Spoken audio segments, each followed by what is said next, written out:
Welcome to QNN news. నేను మీ శ్రీనివాస్. మీ చుట్టూ జరుగుతున్న అన్యాయాలను, అక్రమాలను మీ ద్వారా మేము ప్రజల్లోకి తీసుకువెళ్తాం.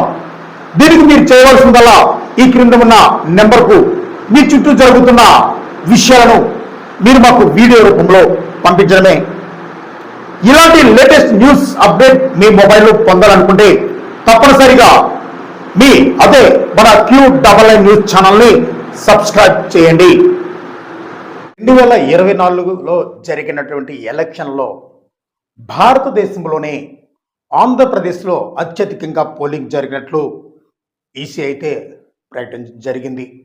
అయితే మే నెల 13వ తేదీన జరిగినటువంటి ఆంధ్రప్రదేశ్లో జరిగినటువంటి ఎలక్షన్లో ఓటు హక్కు వినియోగించుకున్న ప్రతి ఒక్కరికి కూడా ధన్యవాదాలు తెలుపుతూ, ఇదైతే ఏ పార్టీ గెలుస్తుంది, ఏ పార్టీ గెలవదు అన్న విశ్లేషణ అయితే కాదు. ప్రతి ఒక్కరు కూడా జూన్ 1వ తేదీ వరకు కూడా ఎగ్జిట్ పోల్స్ కోసం ఆగవలసిన ఆవశ్యకత అయితే ఎంతైనా ఉంది. మనము కూడా ఆ రోజు ఒక విశ్లేషణాత్మకమైనటువంటి వివరణ ఇవ్వబోతున్నాం. అయితే ఆంధ్రప్రదేశ్లో 2024 మే 13వ తేదీన జరిగినటువంటి ఎన్నికల్లో 26 జిల్లాలలో ఏ జిల్లాకి ఎంత ఓటింగ్ శాతం పోలైంది, ఎంతమంది ఆంధ్రప్రదేశ్లో ఉన్నటువంటి మొత్తం ఓటర్లో స్త్రీలు ఎంతమంది ఓటు హక్కును వినియోగించుకున్నారు, అలాగే పురుషులు ఎంతమంది ఓటు హక్కును వినియోగించుకున్నారు, అలాగే ఇతరులు ఎంతమంది ఓటు హక్కును వినియోగించుకున్నారు అనేటి అంశాలను పూర్తిగా మీ ముందుంచే ప్రయత్నం అయితే నేను చేస్తాను.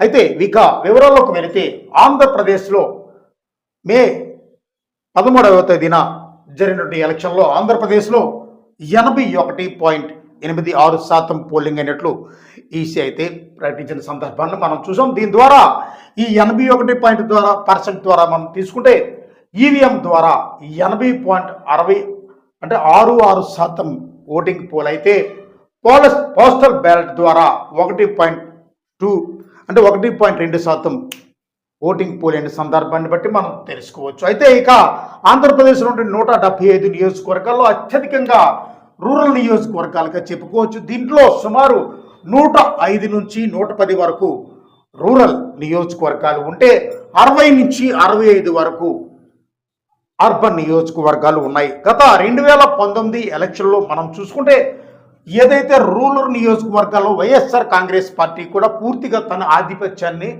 చూపించిన సందర్భాన్ని అయితే మనం చూసాం.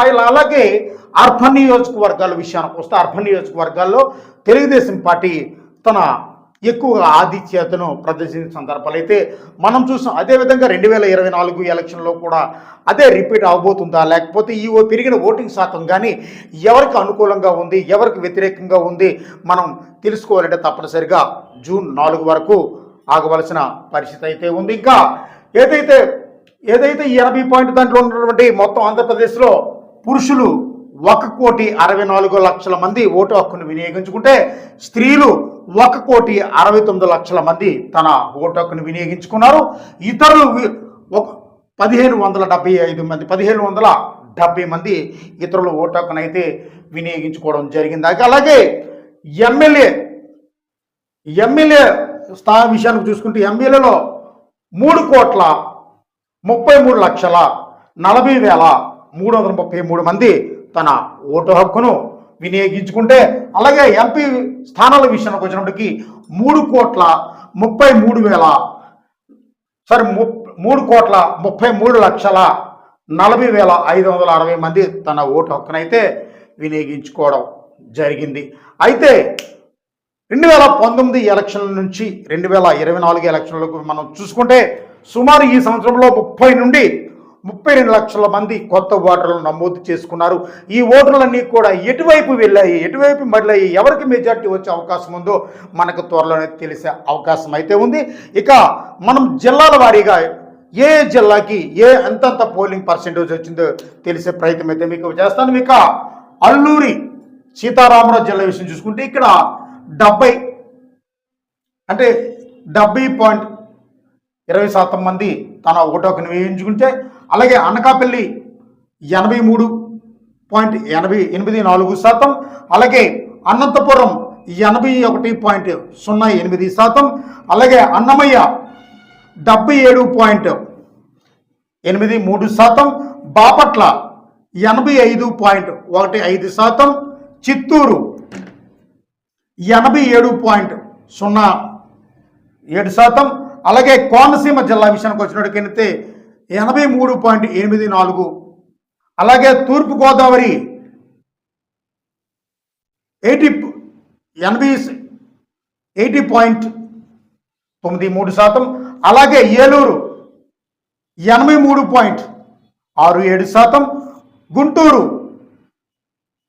78.81%, అలాగే కాకినాడ 80.31%, అలాగే కృష్ణా 84.05%, కర్నూలు 76.42%, నంద్యాల 82.09%, అలాగే ఎన్టీఆర్ జిల్లా విషయానికి చూసుకుంటే ఇక్కడ 79.36%, అలాగే పల్నాడు 85.65%, పార్వతీపురం 77.10%, అలాగే ప్రకాశం 87.09%, నెల్లూరు 79.63%, అలాగే సత్యసాయి